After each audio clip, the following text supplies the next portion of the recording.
Well, chapter 100. It's a nice round number. It's kind of built like Dante, quite frankly, 100 chapters.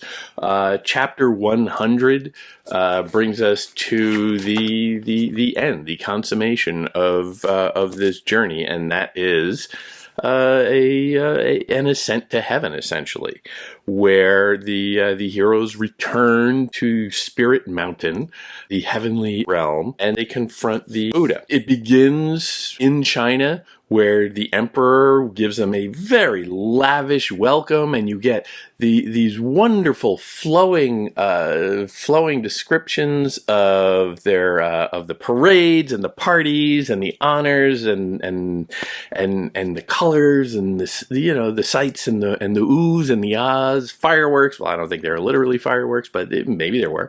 But it is a huge celebration. That is capped off with a kind of imperial decree, where the emperor spontaneously composes this essay, if you will.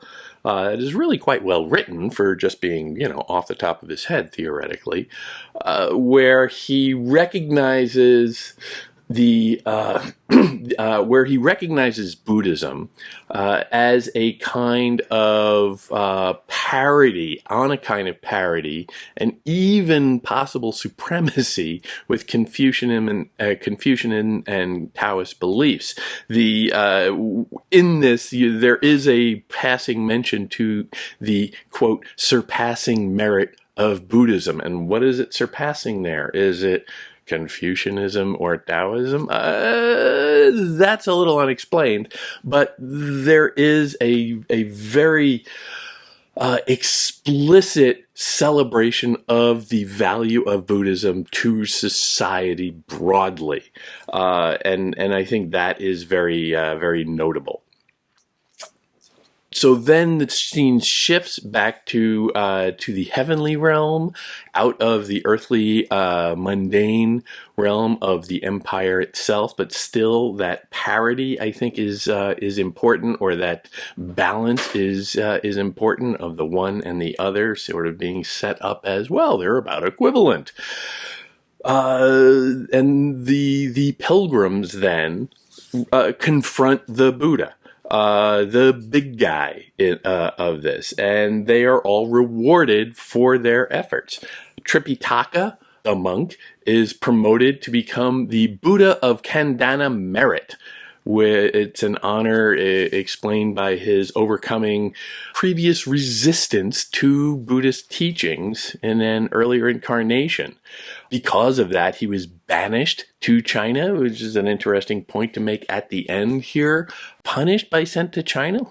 You can make an awful lot about that and its placement in, again, this important climactic chapter. But the Buddha links his elevation, his made a god essentially, to his journey, to the journey that is said to demonstrate how he had, quote, submitted and remained faithful to our teaching. Submission, important word there, and that bell gets rung an awful lot. Monkey Sun Wukong is appointed the Buddha of victorious strife, specifically because of his piety and ability to fight and defeat his enemies, his ability to correct some past misbehavior in there as well. As with Pigsy, Zhu Wuneng, he has overcome some of his behavior, some of his past mistakes, but not quite all of them. So he is made the, quote, janitor of the altars, which is really, he objects to this and says, how come they all get made full Buddhas and I seem to be a servant? What's the deal with that? But the job essentially is to clean up after religious ceremonies where there are a lot of scraps of food, and he's essentially being allowed to eat leftovers for his role in the universe, which is not bad for somebody of his disposition. So you can argue about that. Sha Wu Jing, Sandy, is promoted to the golden-bodied Arhat, which is one somebody who has achieved nirvana and been released from the cycle of rebirth into the heavens, if you will, into a divine nature.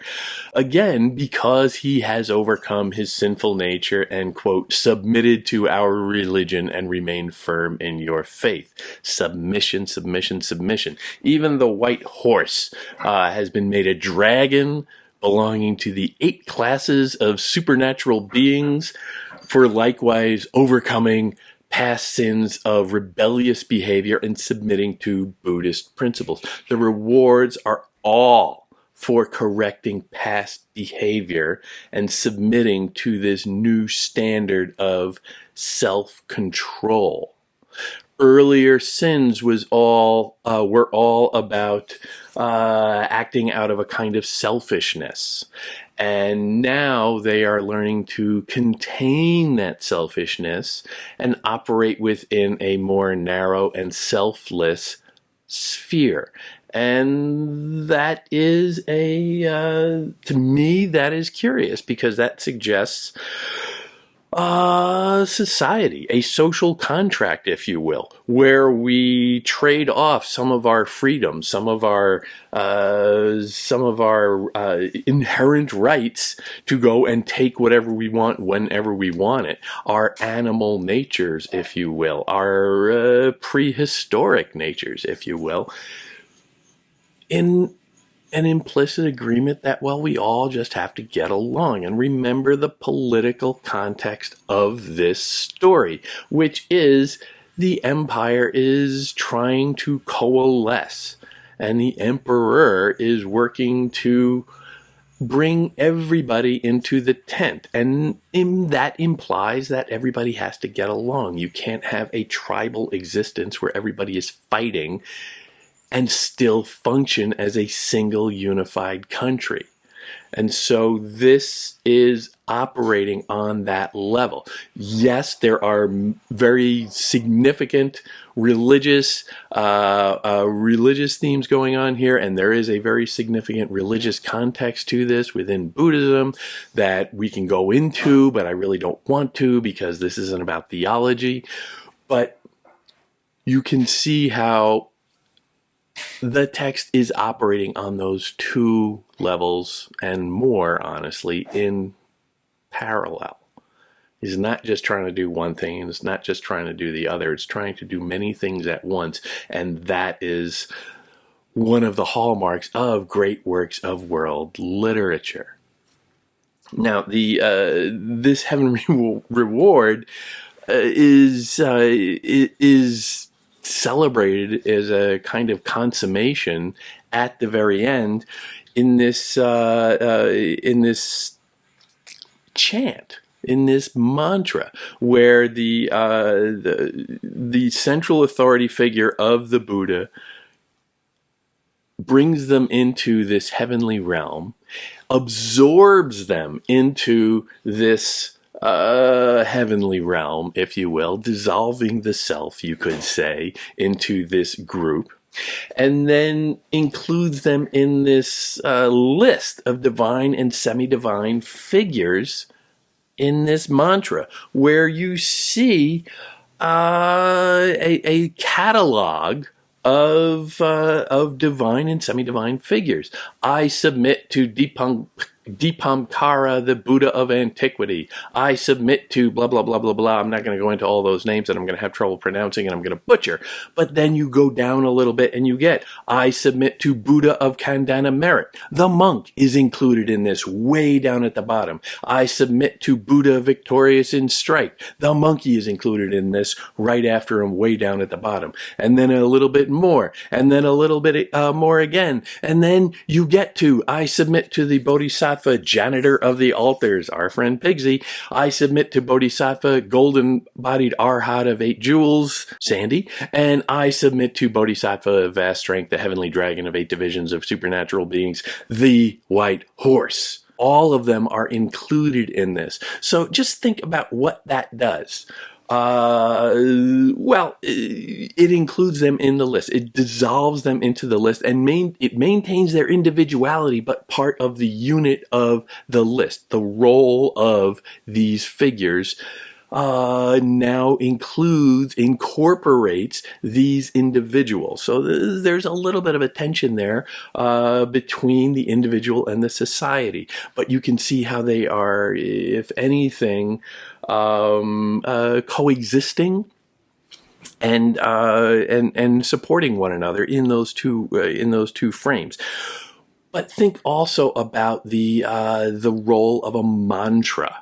This is a mantra that gets repeated at the end, where you repeat something again and again and again. And obviously, I submit to blah, blah, blah, blah, blah. The individual is part of a repetition. And you repeat something again and again and again until it starts to lose all meaning.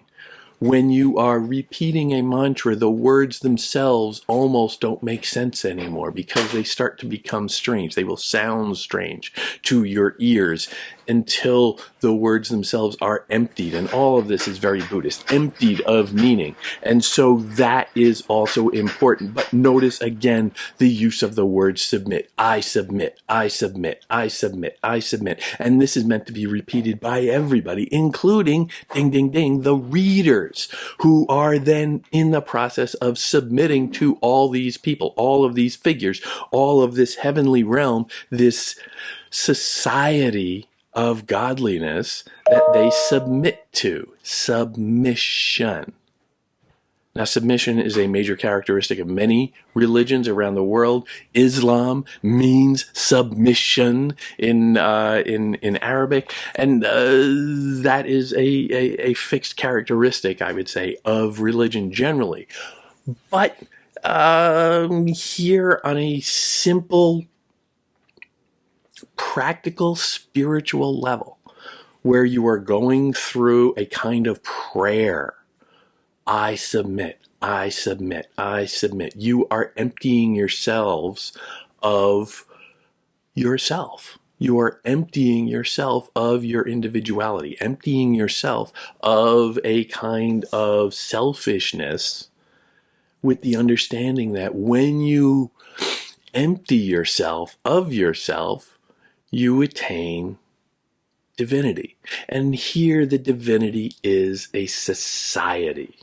So again, we're back to the political and sociological importance of this, where you are emptying yourself of your individuality to a degree so that you can participate in society. And this is part of this great work of world literature, because it is trying to motivate people to think in a different way, to think of themselves as a part of a society so that they can function as a society. And that means a social contract. I will surrender some of my ego, some of my inherent individualism, my rights, so that we can all function as a society.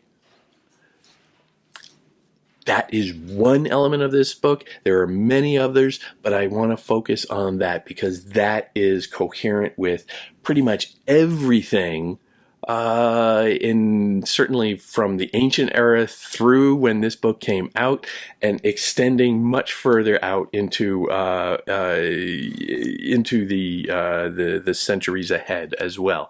Because obviously this question, this conflict is still with us. Are we individuals or are we a member of society? Are we ourselves? Are we all about our ego in, even in a positive form of that word?